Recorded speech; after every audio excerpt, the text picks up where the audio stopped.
আমের খোসা কি ফেলে দিচ্ছেন? আমের খোসা আজকের ভিডিও দেখে আর ফেরত দিবেন না। এই খোসা দিয়ে আপনার সংসারের 1 বছরের খরচ বাঁচিয়ে নিন। আসসালামু আলাইকুম। কেমন আছেন আপনারা সবাই? আশা করছি সবাই অনেক বেশি ভালো আছেন। সবাইকে আবারও একবার আমন্ত্রণ করছি সাদামাটা রান্নাঘর অ্যান্ড ব্লগসের আরেকটি নতুন ভিডিও দেখার জন্য। আজকে আমি আমের খোসা সহ আম দিয়ে আচার রেসিপিটি আপনাদের মাঝে শেয়ার করছি। আমগুলো আমি অফ ক্যামেরাতে খুব ভালোভাবে কেটে ধুয়ে পানিটা শুকিয়ে নিয়েছি। এই আচার তৈরি করার ক্ষেত্রে কিন্তু আমের গায়ে পানি রাখা যাবে না। একটা আমকে আমি 4 ভাগ করে কেটে নিয়েছি। সাইডে রেখে দিচ্ছি। আমের আচার তৈরি করার জন্য একটা মশলা তৈরি করে নিচ্ছি। চুলার উপর ফ্রাই প্যান বসে দিয়েছি। কয়েকটা শুকনো মরিচ দিয়ে দিয়েছি। কিছুক্ষণ ভেজে নিব। এখন দিয়ে দিচ্ছি এর মধ্যে হাফ চামচ মতো গোটা জিরা, হাফ চামচ ধনিয়া, হাফ চামচ পাঁচফোড়ন। চুলার আঁচ লো হিটে করে রেখে অনবরত নেড়েচেড়ে ভেজে নিব। যখন এগুলো থেকে সুন্দর সুঘ্রাণ ছড়াবে তখন চুলাটা বন্ধ করে দিব।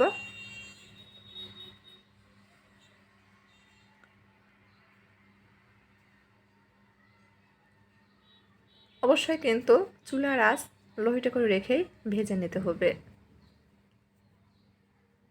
ভাজা হয়ে গেছে, খুব সুন্দর একটা সুঘ্রাণ ছড়িয়ে গেছে। চুলাটা বন্ধ করে দিব। অফ ক্যামেরাতে ঠান্ডা করে ব্লেন্ডারে আধা ভাঙ্গা করে গুঁড়া করে নিব। চুলার পর আবারও ফ্রাই প্যান বসিয়ে দিয়েছি। দিয়ে দিচ্ছি হাফ কাপ মতো সরিষার তেল। আমরা সবাই জানি যে কোনো আচার তৈরি করার ক্ষেত্রে সরিষার তেল ব্যবহার করলে টেস্ট ভালো আসে। দিয়ে দিয়েছি 2টা শুকনো মরিচ, কয়েক সেকেন্ড ভেজে নিয়েছি। এখন এর মধ্যে দিচ্ছি কেটে রাখা আমগুলো।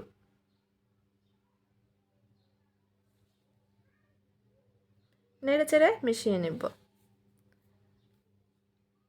ভিডিওর এই পর্যায়ে এসে যারা লাইক দিতে ভুলে গেছেন তারা একটি লাইক দিয়ে ভিডিওটি দেখার চেষ্টা করবেন।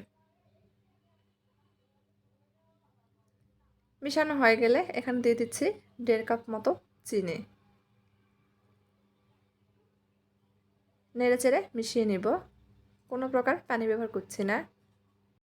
চিনি থেকেই পানি ছাড়বে, এই পানি দিয়েই আমরা আচারটা তৈরি করে নেব।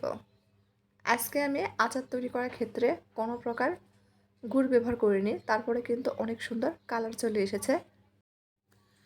দেখে মনে হবে আচারটা আমরা গুড় দিয়ে তৈরি করেছি। দেখেন চিনি থেকে কিন্তু পানি ছেড়েছে, চিনিটা খুব ভালোভাবে গলে গিয়েছে। এখন খুব ভালোভাবে আমের মধ্যে বলক চলে এসেছে। দিয়ে দিচ্ছি স্বাদ মতো লবণ, 1 চামচ ভর্তি করে শুকনো মরিচ গুঁড়া আর হাফ চামচ মতো হলুদ। যেহেতু আমি আচারটা টক ঝাল মিষ্টি তৈরি করছি এই জন্য এখানে আমি হলুদ মরিচ ব্যবহার করেছি। আপনারা চাইলে স্কিপ করতে পারেন। নেড়েচেড়ে মিশিয়ে নিয়েছি। চিনির এই পানির মধ্যে কিন্তু আমটা খুব ভালোভাবে সেদ্ধ হয়ে যাবে। সুন্দর একটা কালার চলে আসতে শুরু করেছে। কোনো প্রকার রোদ ছাড়াই কিন্তু আমরা আচারটা সংরক্ষণ করে রাখবো। সেজন্য এখানে আমি হাফ কাপ মতো ভিনেগার দিয়ে দিচ্ছি। এই ভিনেগার দেওয়ার কারণে কিন্তু আচারটা 6 মাস পর্যন্ত সংরক্ষণ করে খাওয়া যাবে। নেড়েচেড়ে মিশিয়ে নিয়েছি। দেখেন আমটা কিন্তু খুব ভালোভাবে সেদ্ধ হয়ে গেছে।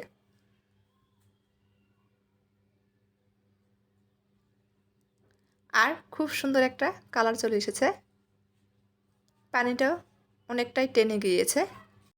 এখন এর মধ্যে দিয়ে দিচ্ছি আগে থেকে যে মশলাটা আমি ভেজে রেখেছিলাম, অফ ক্যামেরাতে আধা ভাঙ্গা করে গুঁড়া করে নিয়েছি, সেখান থেকে 1.5 চামচ মতো মশলা আবারও নেড়েচেড়ে মিশিয়ে নিয়েছি।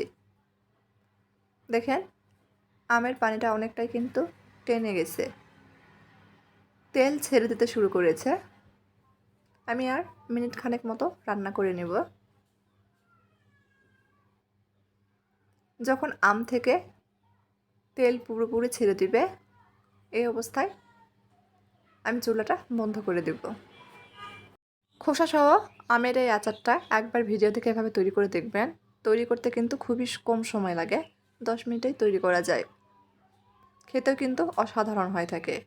চুলাটা বন্ধ করে দিয়েছি, দেখেন মাশাআল্লাহ কতটা সুন্দর কালার এসেছে। খেতেও কিন্তু অনেক মজার হয়। তো আমার আজকের এই খোসাসহ আম দিয়ে আচার রেসিপিটি যদি আপনাদের কাছে একটু ভালো লেগে থাকে, তাহলে প্লিজ সবাই চ্যানেলটি সাবস্ক্রাইব করবেন, লাইক কমেন্ট শেয়ার করে নিয়মিত চ্যানেলের পাশেই থাকবেন। ভিডিওর মধ্যে কথাবার্তা যদি কোনো ভুল হয়ে থাকে সবাই ক্ষমা সৌন্দর্য দৃষ্টিতে দেখবেন। একটু কাছে থেকে দেখিয়ে দিচ্ছি, দেখেন কতটা সুন্দর হয়েছে, কতটা লোভনীয় দেখাচ্ছে। এভাবে তৈরি করে দেখবেন, আচার কিন্তু খেতে সত্যি অনেক দুর্দান্ত হয়েছিল। ঠান্ডা হয়ে গেলে আমি একটা কাঁচের জারের মধ্যে সংরক্ষণ করে রাখব। কোনো রকম রোদ্রের ঝামেলা ছাড়াই কিন্তু 6 মাস সংরক্ষণ করে খাওয়া যাবে।